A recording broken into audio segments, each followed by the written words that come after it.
নারীর অগ্রযাত্রায় নেতৃত্ব সৃষ্টির আহ্বান জানিয়েছেন প্রধান উপদেষ্টা ডক্টর মোহাম্মদ ইউনূস। তিনি বলেন, নারীর জন্য অসম্ভবকে সম্ভব করার স্বপ্ন দেখেছিলেন বেগম রোকেয়া। সেই স্বপ্ন পূরণে নারীর জন্য নেতৃত্বের স্থান ছেড়ে দেয়া প্রয়োজন। বেগম রোকেয়া সাখাওয়াত হোসেনের স্বপ্ন ছিল সমাজের নারী পুরুষ সমান মর্যাদা আর অধিকার নিয়ে বাঁচবে।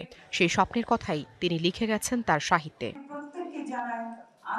বেগম রোকেয়ার স্বপ্ন আর বাঙালি নারী জাগরণে তার অবদানকে স্মরণ করতে প্রতি বছর রাষ্ট্রীয়ভাবে পালন করা হয় বেগম রোকেয়া দিবস। মঙ্গলবার সকালে রাজধানীর ওসমানী স্মৃতি মিলনায়তনে নারীর অগ্রযাত্রায় অবদান রাখা সমাজের 4 নারীকে দেয়া হয় বেগম রোকেয়া পদক 2025।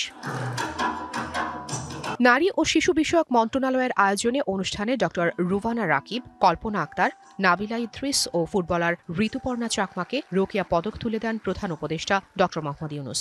বক্তব্যে স্মরণ করেন বেগম রোকেয়ার কীর্তি। আজকের এই পুরস্কার মহিলাদের পুরস্কার না, আমাদের সমস্ত জাতির পক্ষ থেকে পুরস্কার। আমরা যে মহিয়সী নারীর কথা স্মরণ করে আজকে অনুষ্ঠানটির আয়োজন করা হয়েছে, সেই মহিয়সী নারীর আত্মা আজকে শান্তি পাবে।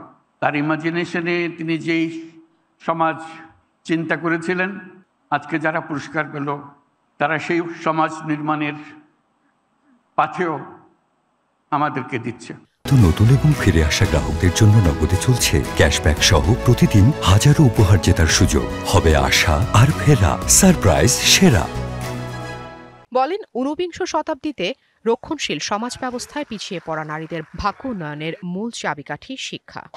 গণ অভ্যুত্থান পরবর্তী নারী সমাজ একটা ভিন্ন নারী সমাজ, নতুন বাংলাদেশ গড়ার নারী সমাজ।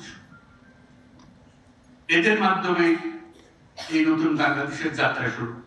তারা যে পথ আমাদেরকে দেখালো, দুনিয়ার সামনে উঠিয়ে ধরল, সেই পথ আমরা দ্রুত যেন নিয়ে যাই।